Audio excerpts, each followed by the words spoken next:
Shalom. Tuhan kita adalah Tuhan yang baik, karena firman Tuhan berkata God is love, Allah adalah kasih. Ia membuat segala sesuatu menjadi indah pada saatnya masing-masing. Oleh karena itu kita bisa berkata God is good all the time. Kita akan melihat nanti tentang identitas kita di dalam Kristus.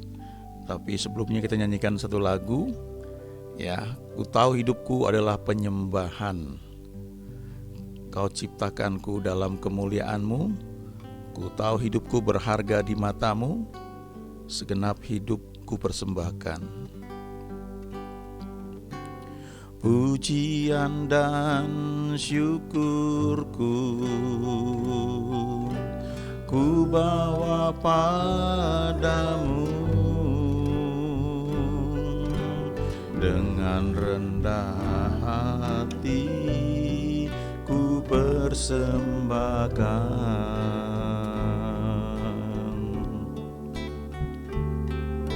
Sadar bila ku ada hanya karena anugerah, bukan karena kekuatanku. Pujian dan syukurku, pujian dan syukurku ku bawa padamu. Dengan rendah hati ku persembahkan.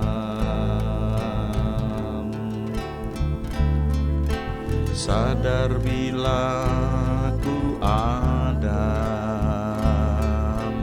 hanya karena anugerah, bukan karena kekuatanku.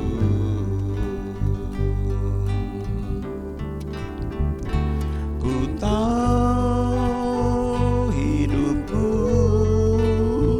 adalah penyembahan. Kau ciptakanku dalam kemuliaan-Mu.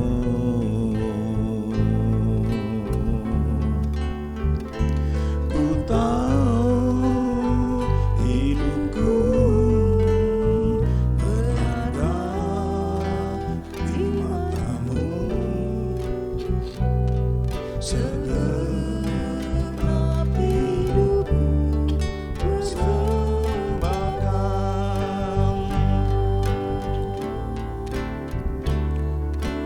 Pujian dan syukurku ku bawa padamu. Dengan rendah hati ku persembahkan.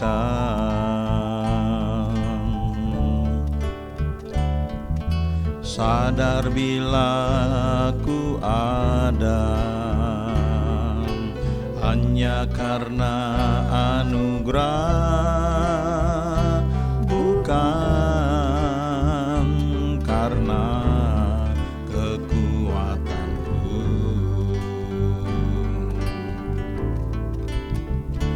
Ku tahu hidupku adalah penyembahan. Kau ciptakanku dalam kemuliaan-Mu.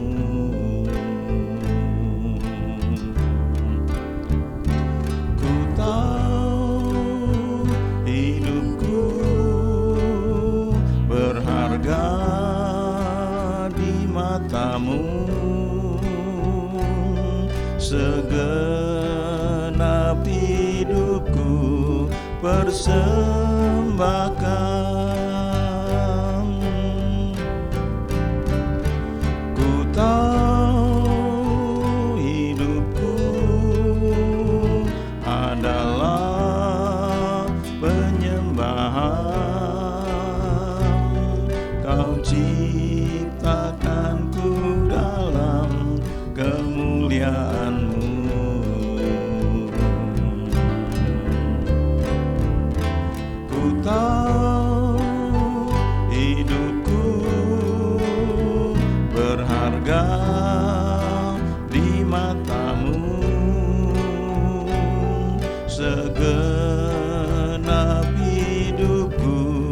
persembahkan segenap hidupku, persembahkan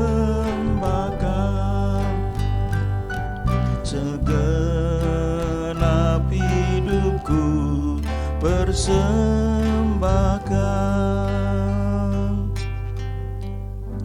Kata-kata lagu ini sangat bagus ya, terutama di bait kedua itu ya. Sadar bila ku ada hanya karena anugerah, hanya karena kasih karunia, bukan karena kekuatanku. Ini sebenarnya perbedaan di perjanjian lama dan perjanjian baru.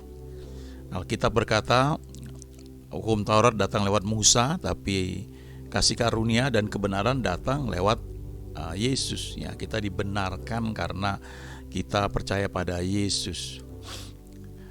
Di 2 Korintus 5 ayat 17 dikatakan bahwa siapa yang ada di dalam Kristus, ia adalah ciptaan baru.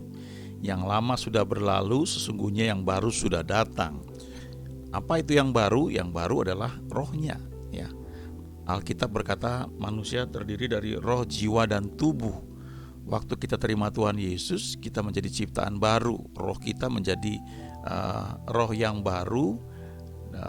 Ada benih ilahi di dalamnya, dikatakan seperti itu. Dan Roh Kudus masuk ke dalam hati kita. Lalu kita boleh memanggil Allah itu dengan sebutan Aba, Bapa. Kita menjadi ciptaan baru. Dan roh yang sudah lahir baru inilah yang bisa menyembah. Allah itu roh. Barang siapa yang menyembahnya harus menyembahnya dalam roh dan kebenaran. Jadi manusia itu roh, bisa menyembah Tuhan setelah rohnya itu menjadi ciptaan baru ya, dilayakan. Kolose 2 ayat 9 sampai dengan 10 berkata, sebab di dalam Dialah berdiam secara jasmania seluruh kepenuhan kealahan, dan kamu telah dipenuhi di dalam Dia. Bahasa Inggrisnya, for in Him dwells all the fullness of the Godhead bodily ya. And you are complete in Him. Kamu sudah komplit, sudah sempurna di dalam Dia. Terjemahan lain mengatakan you are fully ground because you belong to Christ ya. Kamu sudah penuh ya, sudah dewasa, bertumbuh karena kamu milik Kristus. Kemudian Filipi 3 ayat 20 berkata, kewargaan kita adalah di dalam surga, dan dari situ juga kita menantikan Tuhan Yesus Kristus sebagai juru selamat. Bahasa Indonesia sehari-hari mengatakan kita adalah warga negara surga. Nah, hal ini yang perlu kita sadari ya, bahwa kita ini adalah warga kerajaan surga ya. Kalau kita sadar hal ini, maka kita akan beda ya. Kita menyadari bahwa kita menjadi orang yang hidup dibedakan dari orang lain ya.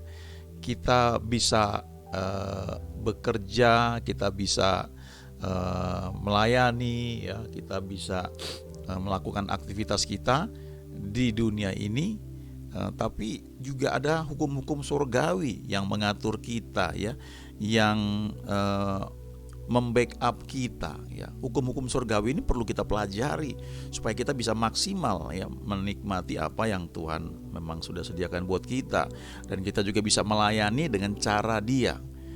Apa itu hukum surgawi ya? Misalnya begini sebagai contoh ya. Ada pepatah yang bilang rajin ya pangkal pandai, hemat pangkal kaya ya.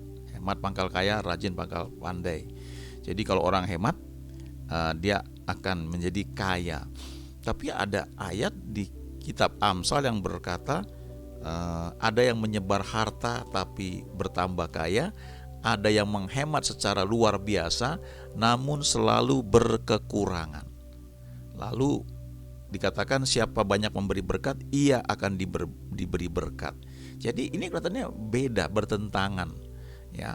Kalau kita mengikuti yang umum maka kita akan susah payah menghemat, dan itu bukannya nggak perlu, itu perlu. Tapi dalam tuntunan Tuhan kita bisa menjadi alatnya untuk memberi ya, menabur ke banyak orang yang membutuhkan, ke pelayanan dan sebagainya dalam tuntunan Tuhan. Maka kita bisa menikmati apa yang dia janjikan. Ada yang menyebar harta tapi bertambah kaya, ada yang menghemat secara luar biasa namun selalu berkekurangan. Nah, itu contoh-contoh bagaimana hukum-hukum surgawi itu kalau kita lakukan, kita kenal dengan baik, kita ikuti tuntunannya, maka kita mengalami pembedaan dari orang-orang secara umum ya. Kemudian kita lihat 2 Korintus 5 ayat 20 ya. Di dalam Kristus kita adalah ciptaan baru, kemudian dikatakan kita ini menjadi warga negara surga. Lalu 2 Korintus 5 ayat 20. Jadi kami ini adalah utusan-utusan Kristus, seakan-akan Allah menasihati kamu dengan perantaran kami. Dalam nama Kristus kami meminta kepadamu, berilah dirimu didamaikan dengan Allah. Terjemahan bahasa Inggris mengatakan we are ambassadors for Christ ya. Ambasador itu adalah duta besar. Jadi ketika kita lahir baru, terima Tuhan Yesus, kita menjadi ciptaan baru, lalu dikatakan kita komplit penuh di dalam Dia. Kemudian kita adalah warga negara kerajaan surga. Ada hukum-hukum surgawi yang membackup kita. Kemudian ketika kita mulai bertumbuh secara rohani, kita melayani, kita ikut dalam tuntunan Tuhan, maka dikatakan di 2 Korintus 5 ayat 20 ini dikatakan bahwa kita adalah ambasador ya, duta besar kerajaan surga. Wah, ini hal yang luar biasa. Kalau kita lihat misalnya duta besar ya, kalau dia ditugaskan duta besar dari negara asing ya, ditempatkan di Indonesia, maka dia dapatkan fasilitas ya, semuanya dari negara yang mengutusnya. Dia dapat fasilitas, dapat gaji, tunjangan dan sebagainya. Dan kalau kita ke satu kedutaan ya, maka di situ yang berlaku adalah hukum-hukum dari negara tersebut ya, yang mengutusnya. Kita nggak boleh sembarangan karena itu seperti wilayah mereka. Dan mobilnya pun ya, mobil duta besar dan orang-orang yang ada di kedutaan itu diberi kode CD ya, CD, Korps Diplomatik ya. Jadi dengan kata lain, kalau dia di jalan ya, itu polisi nggak bisa nangkap sembarangan ya. Tentu bukan berarti mobil kedutaan besar ini bisa semaunya ya melanggar lalu lintas ya, nggak bisa seperti itu. Tapi yang jelas adalah polisi nggak bisa tangkap dia seperti tangkap orang lain gitu ya. Ada satu rasa pertama, oh itu mobil kedutaan ya. Jadi sampai kendaraan pun dibedakan. Lalu orang yang menjadi duta besar dan orang-orang yang bekerja di kedutaan besar ini dilindungi ya, di backup oleh negara yang mengutusnya. Kalau misalnya ada suatu hal ya, ada kesalahan yang dia buat begitu ya di Indonesia, maka paling jauh adalah kita protes kepada duta besarnya atau ke negara yang mengutusnya. Lalu paling-paling orang itu dipulangkan ya. Kita nggak bisa tangkap dia sembarangan begitu ya, dipulangin ke sana, diganti orang lain. Nah, jadi artinya kalau kita menyadari firman Tuhan ini ya, bahwa kita adalah duta kerajaan Allah, duta besar untuk Kristus, maka kita mempunyai cara pikir yang beda. Kita tidak merasa menjadi orang yang inferior ya, orang yang lemah ya. Sebaliknya kita merasa kuat karena kita tahu bahwa kita didukung, di backup oleh kerajaan surga. Selanjutnya Yohanes 15 ayat 15, Tuhan berkata, aku tidak menyebut kamu lagi hamba, sebab hamba tidak tahu apa yang diperbuat oleh tuannya. Tetapi aku menyebut kamu sahabat, karena aku telah memberitahukan kepada kamu segala sesuatu yang telah kudengar dari Bapa-Ku. Ya. Jadi Tuhan berkata, kamu sahabat. Ya. Coba bayangkan misalnya seorang duta besar dipilih ya dari Indonesia ini, ditempatkan di Inggris misalnya. Lalu ketika dia ditempatkan di Inggris ya, waktu pelantikan misalnya ya, ada 10 duta besar yang akan ditempatkan di luar negeri ya. Dari Inggris ya, untuk di Inggris, untuk di Amerika, untuk di Australia dan sebagainya ya. Lalu ada 10 orang ini, mereka duta besar ditempatkan di negara-negara asing.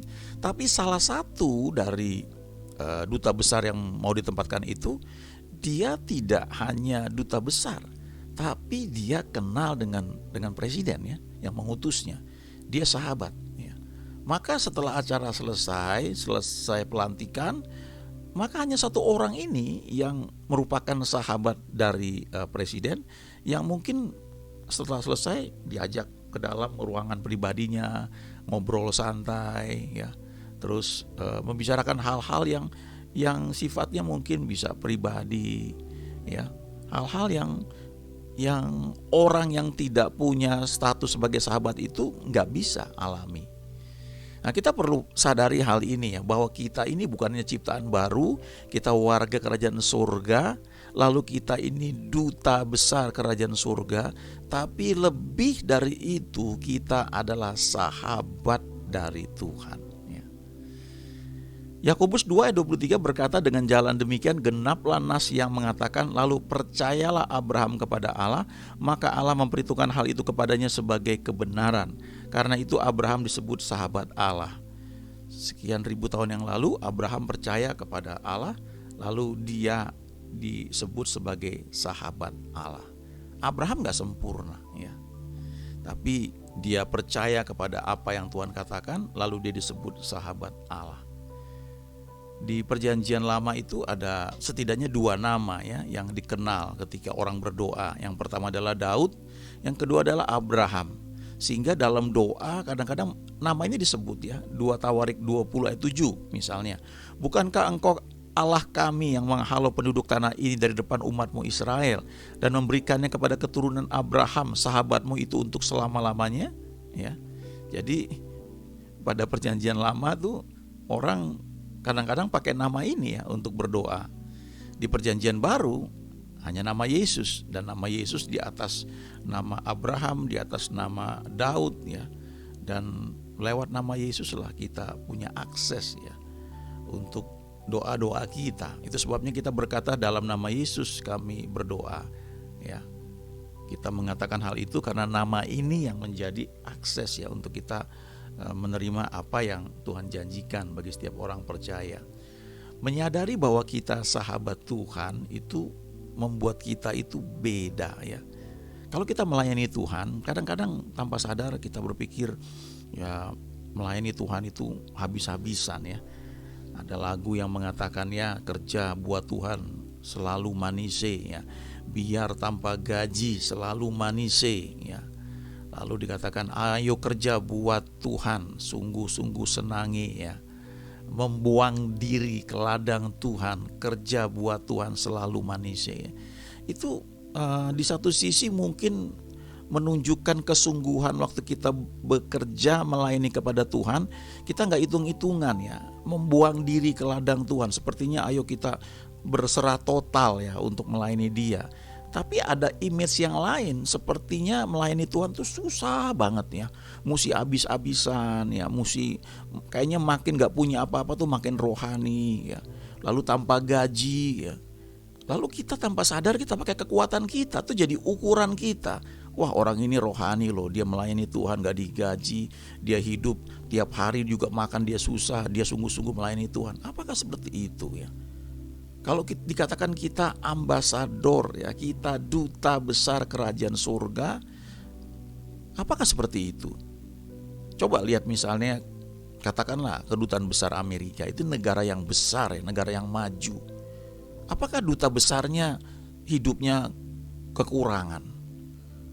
Apakah duta besarnya yang ditempatkan di sini hidupnya pas-pasan? Enggak kan? Itu menunjukkan kualitas negara yang mengutusnya.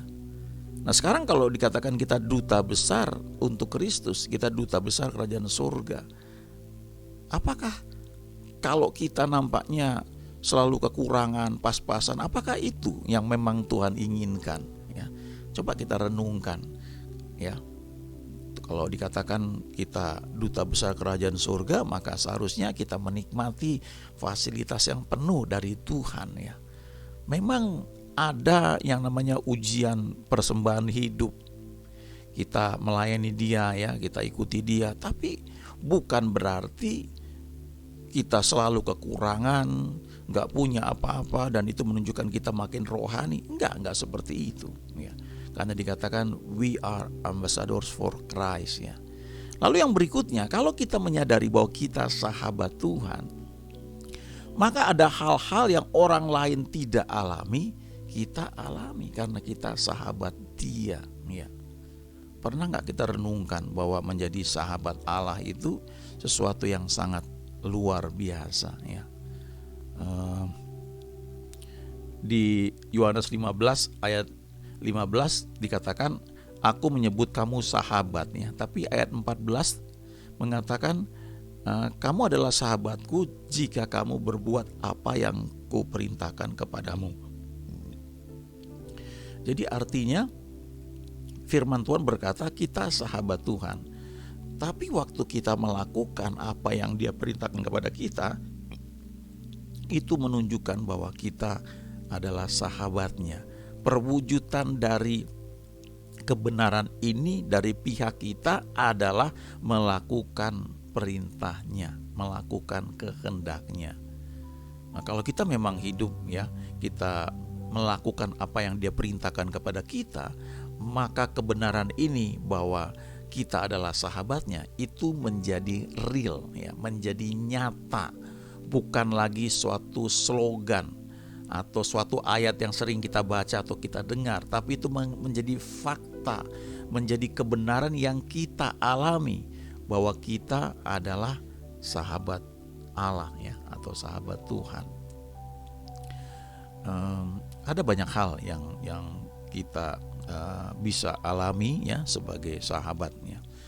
Beberapa tahun yang lalu saya mengurus visa Amerika ya, dan waktu itu ketika sudah ada di kedutaan besar Amerika dan wawancara pertama saya sudah lalui, saya baru sadar bahwa ada hal-hal yang salah ya, yang saya buat dalam mengisi formulir itu. Dan saya sudah pikir, waduh ini pasti ditolak ini, sebab mereka sangat ketat sekali ya. Kalau ada kesalahan sedikit mereka akan coret.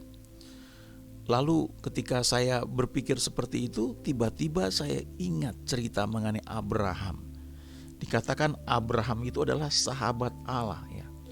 Dan saya ingat bagaimana Abraham itu betul-betul orang yang tidak sempurna. Dia disebut bapak orang beriman atau bapak orang percaya, tapi itu nggak jadi dalam waktu semalam. Dia jatuh bangun, dia mengalami banyak hal yang harusnya dia nggak lalui.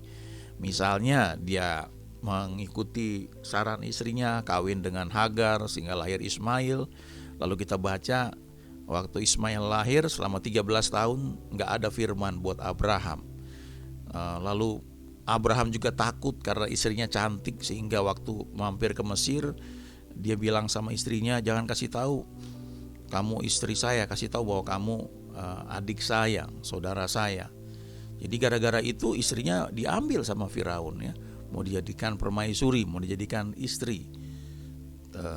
Tapi kemudian Tuhan menolong Abraham sehingga mereka bisa selamat. Juga waktu di Gerar juga seperti itu. Jadi Abraham ini gak sempurna, tapi Alkitab berkata dia sahabat Allah, dan karena itu dia dibela oleh Tuhan. Dan tiba-tiba saya ingat saya sahabat Tuhan ya. Lalu saya ingat ada beberapa hal yang memang Tuhan taruh di hati untuk dikerjakan dan saya lakukan, sehingga Yohanes 15 ayat 14 itu ya, itu seperti bagian firman Tuhan yang saya alami ya. Saya melakukan apa yang diperintahkan dan saya menjadi sahabat Tuhan. Lalu seperti Tuhan bilang, jangan takut, aku yang akan tangani. Dan ketika saya dipanggil lagi untuk wawancara yang kedua ya, hanya dalam waktu gak sampai 5 menit ya, langsung di ACC dan gak diperiksa semua formulirnya, langsung di ACC saja, dan ya puji Tuhan ya, langsung dapat 5 tahun. Nah, saya sadar sekali waktu itu bisa terjadi ya, bisa dapat visa itu bukan karena saya hebat ya, atau saya punya dukungan yang kuat, tapi karena saya sahabat Allah ya. Kesadaran bahwa kita sahabat Tuhan, seperti yang Tuhan katakan ini, akan menolong kita dalam banyak hal. Bahwa Dia membuat kita beda dengan orang lain. Coba renungkan secara pribadi ayat-ayat ini ya. Yang pertama dari 2 Korintus 5 ayat 17. Kita adalah ciptaan baru, yang lama sudah berlalu, yang baru sudah datang. Alkitab berkata, roh yang sudah lahir baru ini tidak bisa berbuat dosa. Di surat Yohanes dikatakan seperti itu. Roh itu penurut, ya, daging itu lemah tapi roh itu penurut. Lalu Kolose 2 ayat 9 dan 10 dikatakan bahwa you are complete in Him. Kamu sudah komplit, sudah sempurna di dalam Dia. Kemudian Filipi 3 ayat 20, kamu adalah warga kerajaan surga. Kita adalah warga negara surga. Lalu 2 Korintus 5 ayat 20, ya, kita adalah utusan-utusan Kristus atau duta besar kerajaan surga. Dan kemudian Yohanes 15 ayat 15, kita adalah sahabat Tuhan ya. Dan kalau kita renungkan ini, nanti itu akan menolong kita dalam banyak hal. Kita gak perlu khawatir akan hari esok. Cara berdoa kita juga beda karena kita menyadari firman Tuhan ini janji yang Tuhan berikan kepada kita. Amin. Terima kasih Tuhan untuk hal-hal yang kami baca pada saat ini. Ajari kami terus, kami hidup dalam tuntunan-Mu, dan kami boleh berkata, God is good all the time. You make all things beautiful in its time. Terima kasih Tuhan. Dalam nama Yesus kami sudah berdoa. Amin.